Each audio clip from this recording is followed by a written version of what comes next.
afternoon, everybody. My name is Amanda Brown. I am the Education Director for Deadwood History, and I am here at the Homestake Adams Research and Cultural Center. And today we are going to be doing a St. Patrick's Day craft just for you. St. Patrick's Day is this Wednesday, and it is full of lots of nice bright green colors and lots of festivities. So we are going to be making a Shamrock mosaic. So here is what the finished project will look like. Can you see it against my green? I wore green just for you. So here's what it's gonna look like at the end. I'm gonna show you all of my supplies and go step by step as we go through this craft. And I would love to see what you make later on, but let's see. We're gonna start with our supplies. So the very first thing that I need is a glue stick and a pair of scissors. Pretty easy. But I also am going to need a template of a shamrock. Here is a 4-leaf clover. This is for good luck. And then we also have the traditional, just the regular 3-leaf clover. This one is more traditionally aligned with St. Patrick's Day. And then for my mosaic squares that I'm using, these little guys right here, I used old magazines, and I went through and I found all of the green colors that I could find. So here's my magazines, just a couple of them. I have a whole stack of them on my desk, and I found some green colors like this. And I pulled out some pages so that I could cut them into little squares. So here's another couple of pages that I took off. It can be all different shades of green, and it doesn't have to be flowers or plants or anything like that. I think I found one that was a frog earlier. So this is what I'm going to use as my squares to make my mosaic when I put it together. So I've already cut out one of my shamrocks like this, one of my 4-leaf clovers. And what I'm going to do is I'm going to finish gluing all of the little squares that I have. So see, I cut it out along the lines. And I'm just going to keep gluing all of my squares. Now I'm gluing mine line by line. They line up pretty well. And as I go through, I want to make sure that they touch so that there's no white spaces in between. There's a little bit of white, but not too much. But what I'm going to do is I'm just going to glue square by square. I'm going to move my scissors so that I can put these nice square pieces on here. Now you don't have to use squares. Whoops. You don't have to use squares. You can use different types of shapes. You could even just tear them apart. What I did was I cut them into about 1-inch shapes, 1-inch squares, so that they are nice and even. And I'm just going to make sure that as I go through, I'm lining them up just like that. And I want to make sure that I cover everything. Now, when I get to the edges, it's very possible that I'm going to go over. I'm going to flip this over really quickly so we can see what I mean.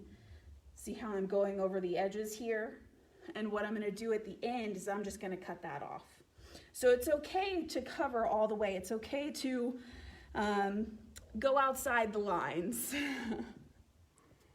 And the really fun thing about this is if you want to do something like this year-round, you know, maybe you want to do something like this for Easter, all you have to do is instead of having a shamrock shape,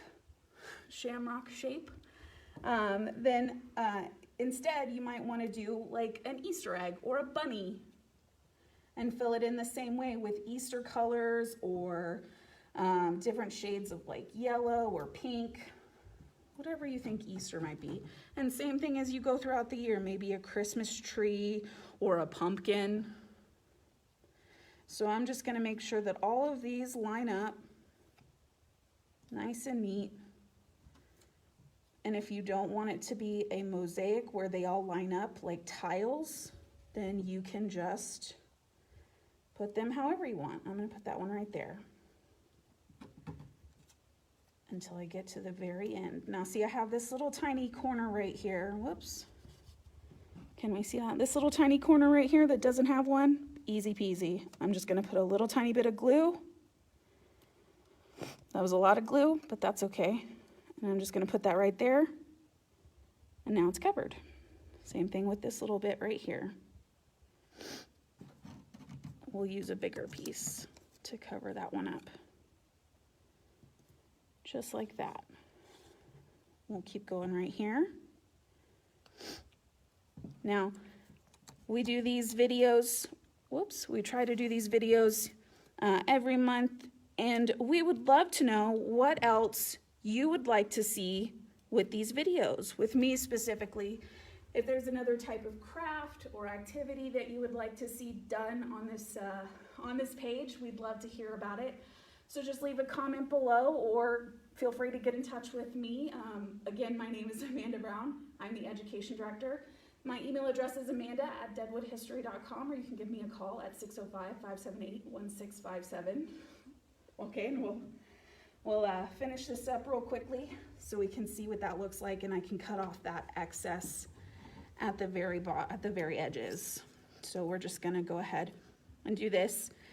And the really great thing about art projects like this is that they do not have to be perfect, and they do not have to be correct for them to be done and beautiful. So we just need these last two pieces. We'll do that one right there, right here. And then finally, we'll do this one with a little tiny cow right there. So now I have all of my paper clover covered.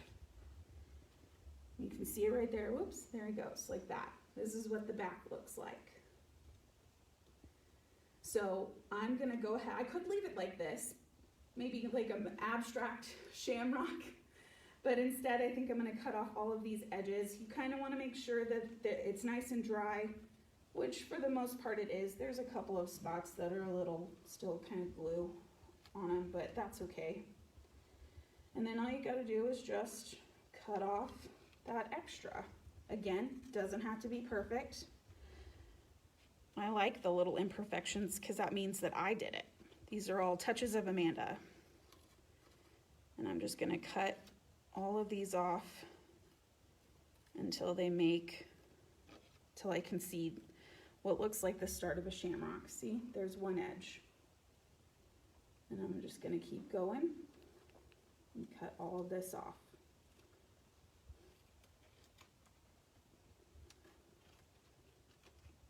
Get rid of all of this extra. Just like that. No, it doesn't bend that way. Yep. So we can see it a little bit better. See, there it goes. It's starting to come together.